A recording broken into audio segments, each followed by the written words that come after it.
विश्वादिकवरे मुह्यन्ति यशोदयः तेजो वायुरां यथा विनिमयो यत्र त्रिसर्गो मृषा धाम्ना सदा निरस्तकुहकं सत्यं परं सत्यं परं सत्यं परं धीमहि गोपाल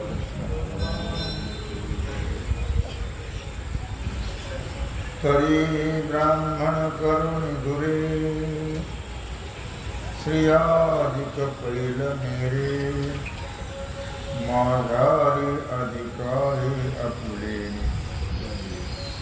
भगवान सिद्धेश्वराच्या असीम कृपेनं श्री रुक्मिणी पांडुरंगाच्या चरणाजवळ बसून श्री सद्गुरु ज्ञानेश्वर महाराज श्री जगद्गुरु तुकाराम महाराज श्री संत एकनाथ महाराज यांच्या चरण सानिध्यामध्ये आपण सर्वजण मिळून महाग्रंथराज ज्ञानेश्वरीच्या 16व्या अध्यायाच्या 94 ओळीचा आपण विचार करतो आहे. विषय आहे देवी संपत्ती. तरी ब्राह्मण करुणी धुरे श्रियादिक पैल मेरे माझारे अधिकारी अपुले. भगवान श्रीकृष्ण परमात्मा अर्जुनाला सांगतात, अर्जुना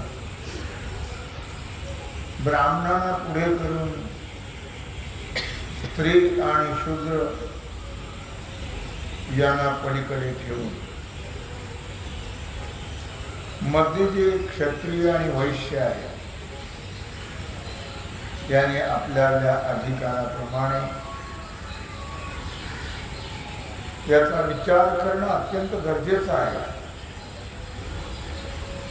कारण अधिकाराला फार मोठं महत्त्व आहे. भगवत भक्तीला अधिकार लागत नाही. सकळाशी इथे आहे अधिकार, कलियुगी उद्धार हरी नामी. यारे यारे लहान थोर यारे यारे लहान थोर याकी भरते नारे नर याकी भरते नारे नर.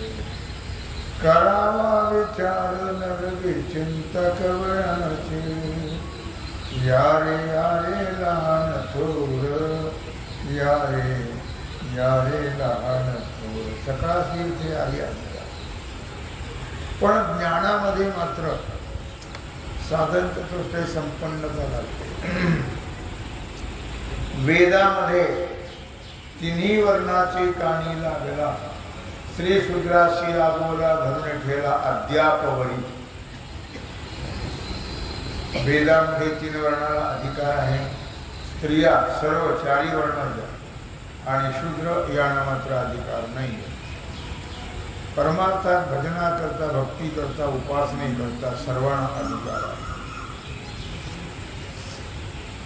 जयाजे सर्वोत्तम भजनीय देवता धर्म ते तेणे यथागम विधेय जिजे. मजना ज्या वेदाचं शाखेनं पुराणाने विहित कर्म सांगितलेलं आहे, ज्या वर्णाने त्यांच्याकरता तेच सर्व कर्म उत्तम म्हटलेलं आहे. वेदाने सांगितलेलं विहित कर्म त्या त्या वर्णाला ते योग्य आहे. तसेच पंचरात्रागम नावाचा ग्रंथ आहे, वैखानस नावाचा ग्रंथ आहे, अकुलागम वगैरे असे जे शास्त्र आहे या शास्त्राप्रमाणे ज्याला की देवता उपास्य म्हणून सांगितलेली आहे, देवता सगळे देव एकच आहे, पण कोणाची कुणावर भावना असेल, कोणाची कुणावर असेल, जसे उपकरण अनेक असतील पण इलेक्ट्रिक एकच आहे. मग कुठं ट्यूब असेल, कुठं बल्ब असेल, कुठं मशिनरी असतील, पॉवर कमी जास्त असेल, पण मुख्य पॉवर जी आहे ती एकच आहे. तसं देवता जरी अनेक असल्या तरी परमात्मा एकच आहे. सर्व ठिकाणी त्यानेच हे सर्व अवतार घेतलेले आहेत. अवताराच्या राशी तो हा भाग केवळ, सर्व अवतार त्याचे आहेत. पण ज्याला ज्या देवतेची आवड असेल त्याने त्या देवतेची उपासना करावी, काही हरकत नाही. पण भेद मानून नव्हे, अभेद तत्वाने. भेद भक्ती अधोगतीला नेते आणि अभेद भक्ती ही मोक्ष देते. म्हणून अभेद भक्तीला फार महत्व आहे. तुम्ही कुठल्या देवतेची उपासना करा, पण इलेक्ट्रिक जसे एकच आहे त्याप्रमाणे परमात्मा एकच आहे. त्याची ही सगळी रूपं आहेत हे मात्र विसरता कामा नये. आणि म्हणून देवतांचा जो विधी आहे, पूजा विधी वगैरे, ज्या प्रत्येक देवतेची वेगळे वेगळे विधी आहे, त्या विधीप्रमाणे जसं सांगितलंय शास्त्रात, त्या विधीप्रमाणे, त्या अधिकाराप्रमाणे देवतेची पूजा पद्धती करणं आवश्यक आहे. तात्पर्य अधिकाराप्रमाणे विहित कर्म करणं शास्त्राने करा म्हणून सांगितलेलं, आणि देवतेची यथाविधी उपासना करणं हा यज्ञ या शब्दाचा अर्थ आहे. ओळीमध्ये यजिजे असा शब्द आलेला आहे. ते यजिजे या शब्दाचा अर्थ यज्ञ आहे. यज्ञ शब्दाचा अर्थ आहे विधीने विहित देवाची उपासना करणं. जैसा द्विज षटकर्मी करी, शूद्र तया ते नमस्कारी, की दोहीशी सरोवरी निपजे याग. ज्याप्रमाणे द्विज हा षटकर्मे करतो, मग यजन असेल, याजन असेल, अध्ययन असेल, अध्यापन असेल, दान आणि प्रतिग्रह, हे 6 कर्म ब्राह्मणाचे आहेत. यजन, याजन, यजन म्हणजे पूजन, याजन म्हणजे यज्ञ, अध्ययन त्याचप्रमाणे ग्रंथाचं शास्त्राचं अध्ययन करणं, अध्यापन सांगणं, दान करणं, नुसतं घ्यायचं नाही, दान करणं आणि प्रतिग्रह, असे षटकर्म आहेत द्विजांचे. जे 6 कर्म त्यांनी करावेत आणि शूद्राने नुसता जर नमस्कार करावा, 6 कर्मांनी त्याला जे फळ प्राप्त होतं ते याला फळ प्राप्त होतं असं शास्त्र सांगतात. नुसता नमस्कार केला ते सर्व षटकर्माचं फल त्याला प्राप्त होतं. पण मात्र दोघांनीही आपलं विहित धर्म, विहित कर्माचं आचरण करणं अत्यंत महत्वाचं आहे. फल दोघाला सारखंच आहे. यज्ञ या शब्दाचा अर्थ आहे तैसे अधिकार पर्यालोचे, हे यज्ञ करणे सर्वांचे, परिविष फळासेचे न घापे माझी. तैसे अधिकार पर्यालोचे, हे यज्ञ करणे सर्वांचे. त्याप्रमाणे प्रत्येकाने कर्म करत असताना स्वतःच्या अधिकाराप्रमाणे किंवा आपल्या स्वतःच्या अधिकाराचा पुरेपूर विचार करून ते कर्म करणं गरजेचं आहे. अर्थात कर्म करण्याची इच्छा, कर्म करण्याचं सामर्थ्य, एक तर पहिली इच्छा पाहिजे. नुसती इच्छा असून उपयोग नाही, कर्म करण्याचं सामर्थ्य पाहिजे. पुष्कळ लोकांना वाटतं अन्नछत्र घालावं, ताकद नसेल तर काय होत नाही. इच्छा हा महत्वाचा आहे. इच्छा केल्यानंतर ते कर्म करण्याचं सामर्थ्य पाहिजे. त्याप्रमाणे कर्म करण्याचं ज्ञानही पाहिजे, कोणतं कर्म करायचं. आणि कर्म करण्याबद्दल शास्त्रानुमती पाहिजे, शास्त्राची आज्ञा पाहिजे, शास्त्राने सांगितलेलं पाहिजे. ही सर्व अधिकाराची अंग आहे, ते आपल्या ठिकाणी आहेत की नाही याचा विचार करणं गरजेचं आहे. कर्म म्हटलं की त्याचा अधिकाराचा विचार आवश्यक आहे. भक्तीला अधिकाराचा विचार नाही, सर्वांना अधिकार आहे. भगवंताचं भजन करण्याकरता इथं अधिकाराची गरज नाही. बोलला काय?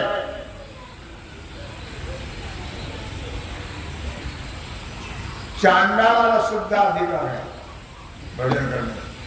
कोणी सर्वांनी घटनातही यावे, शुद्ध होऊन येतात. कोणी खट असो, नट असो, पापी असो, चांडाळ असो, कोणी असो, वेश्याही अधिकार, वेश्येला सुद्धा अधिकार. वेश्या गणिकाती सत्य लोकाने, म्हणून म्हटलं या अधिकार.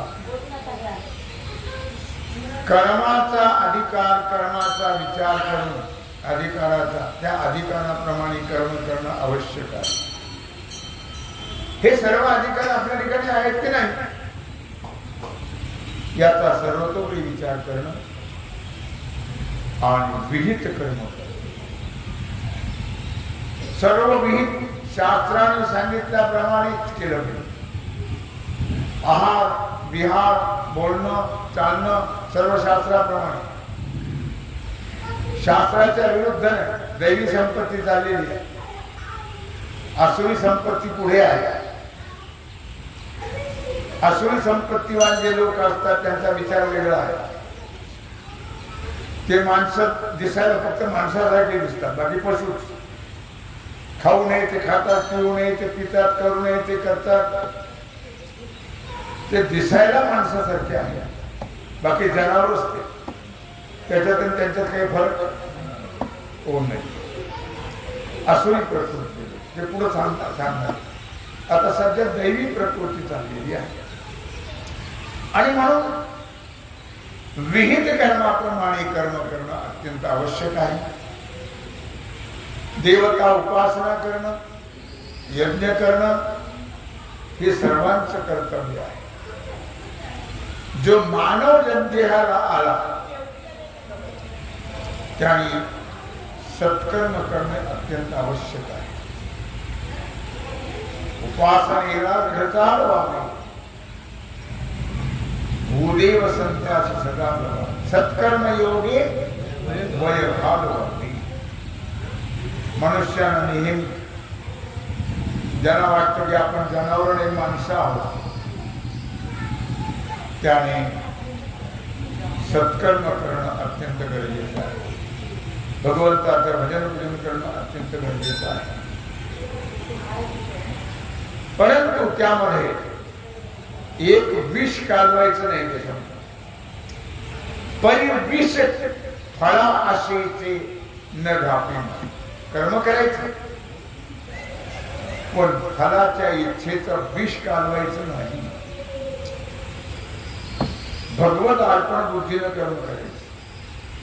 तुम्ही फलाच्या इच्छेने कर्म केलं की ते भोगावया यावे देहाय. ते भोगण्याकरता तुम्हाला कुठला तरी जन्म प्राप्त होईल आणि त्या जन्माला येऊन ते फल भोगावं लागेल. म्हणून आपण जे करतो ते ब्रह्मार्पणं ब्रह्म हवी ब्रह्माग्नो ब्रह्मणाहुतं ब्रह्मैव तेन गन्तव्यं ब्रह्म कर्म सम्मतं यत् करोषि यदश्नासि यज्जुहोषि ददासि यत् तपस्यसि कौन्तेय तत् कुरुष्व मदर्पणम्. भगवद अर्पण बुद्धीने कर्म करावं.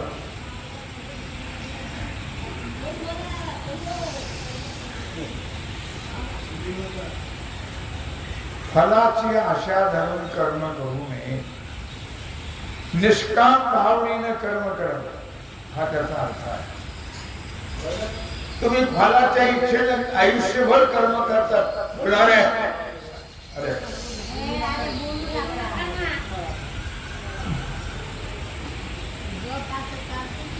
आयुष्यभर फलाच्या इच्छेनेच कर्म करतो मनुष्य, पण फल मिळतं नाही मिळत.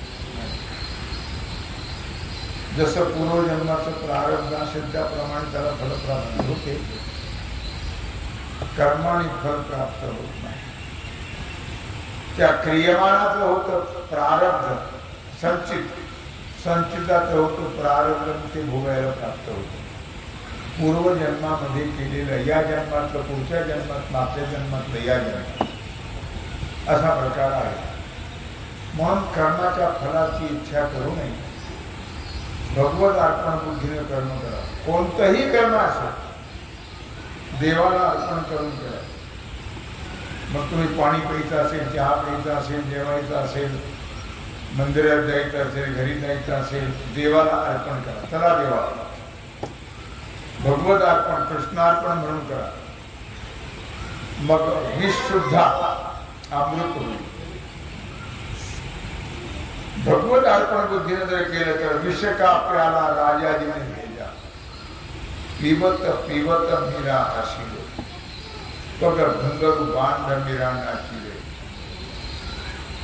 राजाने मीराला विष दिलं, पण भगवत अर्पण बुद्धीने ग्रहण केल्यामुळे तिला त्या विषयाची बाधा झाली. विष सुद्धा अमृत होत. पण देवाला अर्पण करून द्या कोणतीही गोष्ट, म्हणजे तुम्हाला बाधणार नाही. आणि दुसरी गोष्ट पुन्हा मी करता ऐसा भाव ने दिजे देहाचे द्वारे जाओ ना वेदात नेसी तरी ठाव होई जे स्वये. आणखी एक महत्वाचा भाग सांगतात. मी हा शब्द काढून टाका आपल्या आयुष्यात. मी म्हणायचंच नाही. मी केलं माझ्यामुळे झालं, मी होतो म्हणून झालं, हे शब्द आपल्या यादीतून काढून टाका. मी कुठेही मी करता मी केलं आपण काही करत नाही. आपल्या करण्याने काही होत नाहीये. हातातला घास सुद्धा तोंडात घालण्याची आपली सत्ता नाही. ग्रासगळी सत्ता नाही हाती. आपल्या हातात काहीच नाही. लक्षात कोणत्या श्वासाला आयुष्य संपेल कल्पना नाही. क्षणोक्षणी हाची करावा विचार करावया पार भव सिंधू. नित्य भगवत चिंतन करत राहा. मग कुठल्या का श्वासाला प्राण जाईल. श्वास बंद पडेना. त्याचं सार्थक होईल. जन्माचं वायाला जाणार हो नाही. मी करता ऐसा भाव. मी करतो मी केलं हे अजिबात मनात आणायचं नाही. मीचा अर्थ फार वाईट आहे. मी म्हणता ब्रह्महत्या कोटी एवढी पाठीत होतो. मी म्हटलं तर कोटी ब्राह्मण मारल्याचं पाप लागतं. तुकोबाराय म्हणतात. मी म्हणत नाही. तुकाराम म्हणत मी केलं तर एवढं पाप लागतं.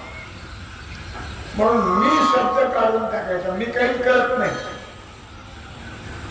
चाले हे शरीर कोणाची असते, कोण बोलावी ते हरिविना, देखवी ऐकवी एक नारायण, तयाचे भजन चुकून. ज्याच्यामुळे आपण पाहतो, ऐकतो, चालतो, बोलतो, खातो, पितो, जगतो, झोपतो, उठतो, ज्याच्यामुळे तयाचे भजन चुकू नका. त्याचं भजन चुकू नका. आपल्या सत्तेनं काहीच होत नाही. गवताची काळी सुद्धा आपल्या सत्तेने हालत नाही. वृक्षाचे पान अलेल्याची सत्ता, राहिली अहंता मदत. सर्व भगवंताच्या सत्तेनं होत, आपल्या सत्तेने नाही. एक माणूस असं कवठ्याने झाडे खाली झोपला, कवठ्याचे. तर तो झोपला होता तर तिथे एक भोपळ्याचा वेल होता. तर एवढा भोपळा वेल एवढा, वर कवटात मोठं झाड एवढं आणि एवढा कवट. तो म्हटला काय देव खेळा, एवढ्याच्या वेलाला एवढा भोपळा आणि एवढ्या झाडाला एवढं कवट. हा भोपळा कुठं पाहिजे होता? वरती पाहिजे होता. आणि ते कवट कुठं पाहिजे होता? त्या वेळेला पाहिजे होतं. एवढ्या वारं सुटून एक कवट जे पुढे ते डोक्याला पडलं, त्याला छाप आला. तू म्हणलं देवाने केलं ते बरोबर आहे. हो, जर हा भोपळावर असता तर यत गतवान निवर्तन्ते तद्धाम परमं. देव आपल्या सत्तेने काही होत नाही, त्याचं सत्ता आहे. त्याच्या मनात आवडे ते करशील देवा, कोण करी तुझा हेवा रे. त्याला जसं आवडतं तसं तू करतो. आपल्या सत्तेने काही होत नाही लक्षात. म्हणून मी करता ऐसा भाव, मी हे करतो हे सोडून द्या म्हणू नका. काही केलं देवाने केलं. घर कोणाचं आहे? देवाचं. माझं देवाचं घर आहे. सगळं देवाचं आहे. पोरं बाळ घर धन द्रव्य घर दार सगळं जे दिसतं ते कोणाचं आहे? आपलं काहीच नाही. आपण मुठी बांधून आलो होतो आणि हात पसरून आणि काही आणलं नव्हतं, काही नेणार हो नाही. म्हणून मी करता ऐसा भाव नेविले देहाचे द्वारी. मी करतोय हा भाव टाकून द्या. अशा प्रकारचा जो अहम भाव आहे, अशा प्रकारचा जो अभिमान आहे, तो अभिमान देहाच्या दारातून अंतःकरणापर्यंत जाऊ देऊ नका. अभिमान मीपणा सोडून द्या. यावर अशी शंका येते किंवा फलाची इच्छा करायची नाही आणि कर्माच्या कर्तृत्वाचा अभिमान ठेवायचा नाही. फलाची इच्छा धरायची नाही आणि कर्म करतो त्याचा अभिमान धरायचा नाही. मग कर्म कशाला करायचं? मग कर्माचे सायास कशाला? त्याचा अभिमानही घ्यायचा नाही, त्याच्या फलाची इच्छाही करायची नाही. मग कर्म करण्याचे सायास का करा? कशाला करा? अर्थात असंही वाटू लागेल आपल्याला, माणसाला वाटतं काहीच करायचं नाही, आपण काही त्याचा विचार करायचा नाही. एवढं मोठं घर बांधायचं, एवढे 60-70 लाख रुपये खर्च करायचे आणि मी केलं म्हणायचं नाही. मग त्याचं काय वाटतं? बांधू नको, खाऊ नको, कसा मर देवाला अर्पण कर. देवाने केलं म्हणून मी केलं म्हणून तुझ्या तरी काहीच होत नाही. तू काही करू शकत हो नाही आहे. म्हणून वेदादेशी तरी ठाव होई सोय. शास्त्र वेद काय सांगतोय त्याप्रमाणे वागा. शास्त्र सांगतं त्याप्रमाणे वागा. शास्त्र म्हणेल ते सांडावे, असं म्हणतात. ते विषयी विरू काय जे घेवते न म्हणावे विषयी विरू असं म्हटलं जातं. शास्त्राने सांगितल्याप्रमाणे विठ्ठलपंतांनी शास्त्राने सांगितलं देहांत प्रायश्चित. शास्त्र सांगते ना मग तिथं विचार करायचा त्याने देहांत प्रायश्चित शास्त्राची आज्ञा आहे. म्हणून शास्त्र काय सांगतं त्याचा विचार करा. मनोमार्गे गेला तो तेथेच मनाने कोणती गोष्ट करायची हो नाही. वेदाचं जे विधान आहे त्या विधानाप्रमाणे कर्म करण्याचा प्रयत्न करावा. वेदाची आज्ञा अवश्य पाळली पाहिजे. आपल्या मनाने काहीही करायचं नाही. आपल्या मनाने करायला आपलं काही जनावर नाही आहे. त्यांना सुद्धा ते नियम पाळतात, ते बंधन पाळतात.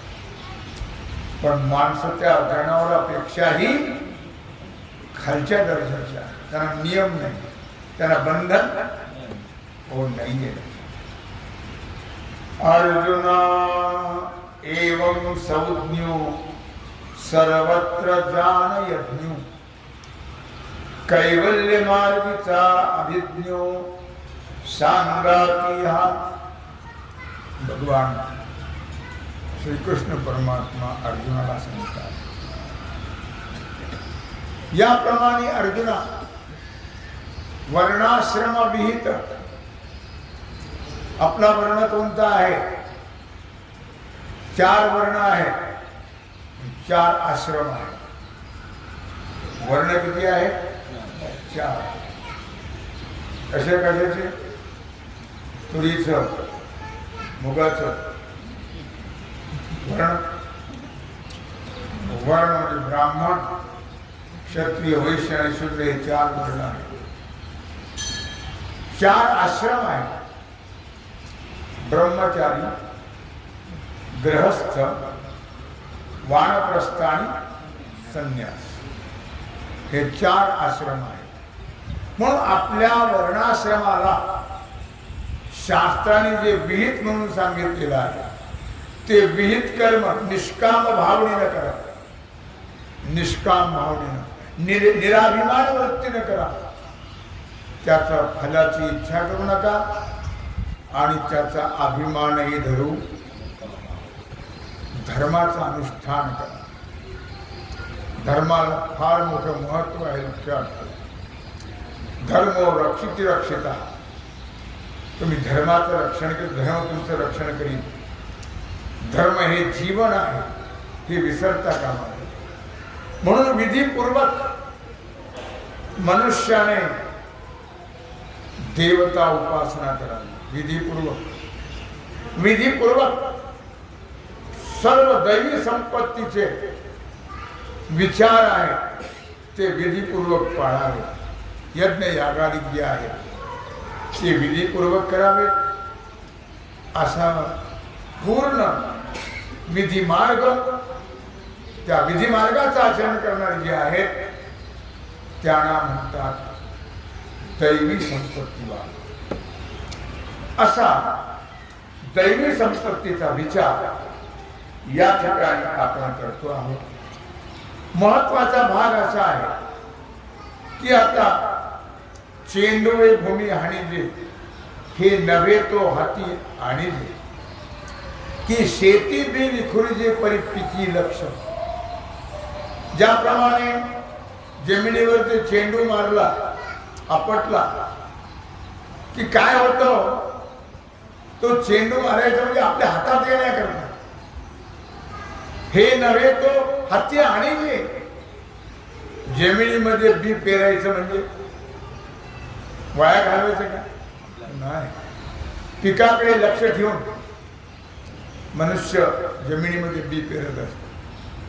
त्याप्रमाणे मनुष्याने शास्त्राने वेद याच्या विधिविधानाचा विचार करून कोणतंही कर्म, आहार असेल, विहार असेल, कुठलंही कर्म विधी विधानाने युक्त करावं, निरहंकार वृत्तीनं करावं. आणि फलाची इच्छा न धरता करा, त्याला फार महत्व आहे. मग ते कर्म जीवाच्या बंधनाला प्राप्त हो नाही, तेच कर्म अंतकरण शुद्धीद्वारा ज्ञान होतं, ज्ञानाने मोक्ष प्राप्त होतो. असं भगवान दैवी संपत्तीचं लक्षण अर्जुनाला सांगता आहेत. तेव्हा झाली सेवा भगवत चरणी समर्पित करून राहिला जो सेवेचा भाग आहे तो आपण उद्या पुंडलिक वरदा श्री ज्ञानदेव